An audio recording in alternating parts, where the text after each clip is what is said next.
Hello students, welcome to English Guru classes. And आज हम पढ़ेंगे पोइम रिस्क की समरी ऑफ द पोइम।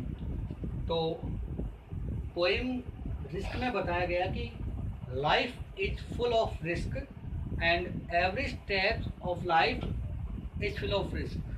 सो आओ शुरू करते हैं। देखो यहाँ बताया गया risk is a motivational poem. Motivational यानी कि मोटिवेट करने वाली, प्रेरणा देने वाली, inspirational point.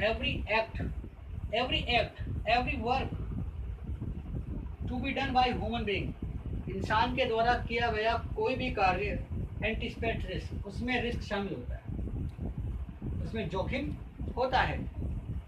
Risk is an integral part of life, एक आवश्यक अभिन्न अंग जिसको हम बोलते हैं, अभिन्न अंग, important part. Risk is an integral part of life, risk जो है जीवन का इंपॉर्टेंट पार्ट है। वी कैन से, हम कह सकते हैं that life is full of risk, जीवन जो है वह रिस्क से भरा हुआ है, जोखिमों से भरा हुआ है, मुसीबत से भरा हुआ है। इन स्टार्टिंग, शुरुआत में, द पोएट सेज दैट, कवि कहता है, to laugh is risky as well as to weep is also risky, कि हंसने में जोखिम है, उसी प्रकार रोने में भी जोखिम है। जब हमने इसका डिस्क्रिप्शन पोएम के फर्स्ट पार्ट में पढ़ा, और फिर वो कहता है there is a risk of dying in living a life, जीवन जीने में मृत्यु का खतरा है। To hope is to risk despair, आशा में भी निराशा का खतरा है। तो इस प्रकार लाइफ में कुछ भी हम काम करें उसमें रिस्क इन्वॉल्व है, रिस्क शामिल है। If we try to do something, अगर हम कुछ कोशिश करें, कोई प्रयास करें, we fear we may fail, we fear हमें डर है, वी में फेल कि हम फेल हो जाएंगे, हम असफल हो जाएंगे।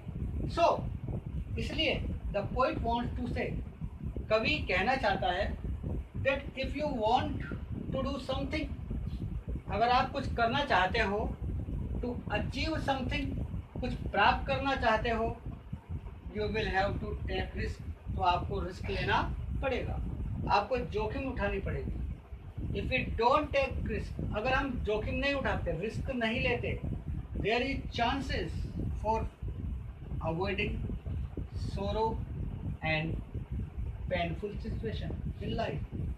तो जो व्यक्ति रिस्क नहीं लेता वह जीवन के कष्ट और परेशानियों से बचने का प्रयास करते हैं। और फिर हमने पढ़ा कि ऐसे व्यक्ति, दे कैन नाइदर फील, हमने पढ़ा था, दे कैन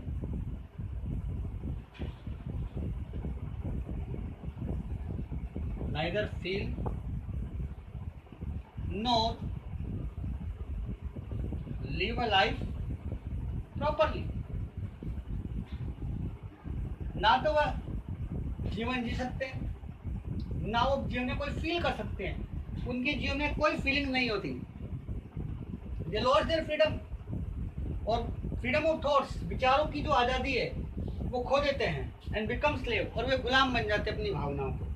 ये कवि कहना चाह रहा है कि जो रिस्क नहीं लेता अपने जीवन में, they lost their freedom of thoughts, तो वो अपने विचारों की स्वतंत्रता को खो देते हैं और अपनी भावनाओं के गुलाम बन जाते हैं, क्योंकि इन रियलिटी, वास्तव में, दे आर डेड।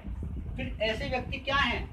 ऐसे व्यक्ति डेड हैं, बिल्कुल मरे हुए हैं, मृत के समान हैं, क्योंकि वे जीवन में ना तो ग्रो कर सकते, ना लर्न, ना वो सीख सकते, ना चेंज, ना उनके जीवन में कोई बदलाव आ सकता, ना वे फील, ना जीवन में कोई फीलिंग होती है, लव एंड लाइफ।